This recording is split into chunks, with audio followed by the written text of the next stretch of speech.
गर्मी लगाई छौ छोरा चादर के घर में हम नहीं रहबो माइट के घर में तोरा ई झोपड़ में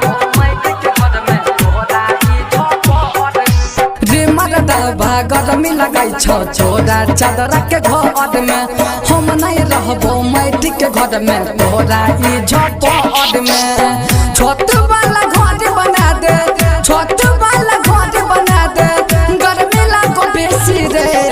पंखा से कम नहीं चलता सुन हे रे मुनसा घर में लगवा दे हमारा एसी रे पंखा से कम नहीं चलता सुन हे रे मुनसा घर में लगवा दे हमारा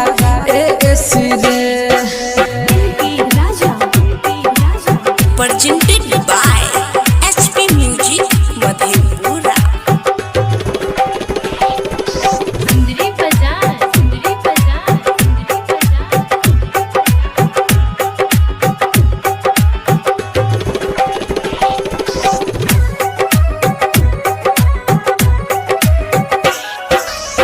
नहीं बात मन भी घर में करबो हमर दंगा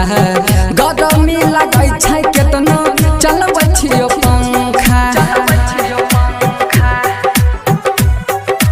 हाय हाय नहीं बात मन भी घर में करबो हमर दंगा गर्मी लगै छै घर में चलबै छियो पंखा जुआ छै पसीना देह से जुआ छै पसीना देह से लगाई दे रे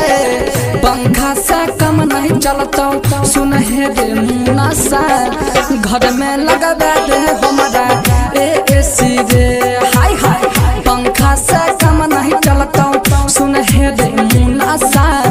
घर में लगवा दे हमारा एसी रे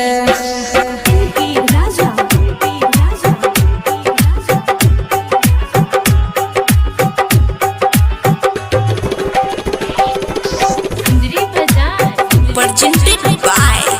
HP Music Madhepura।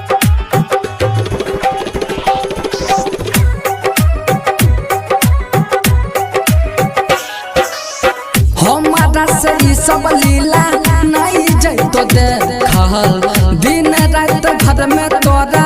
रह छियो बेकहल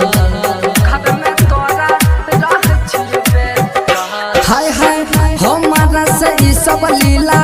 नहीं जैतो देखल दिन रात घर में तोरा रह छियो बेकल सुन हे रे सागर सुमन सुन हे रे अंकित अंकेश करबो ऐसी तैसी रे पंखा से कम नहीं चलता सुन हे रे मुनसा घर में लगवा दे हमारा एसी रे हाय हाय पंखा से कम नहीं चलता सुन हे रे मुनसा घर में लगवा दे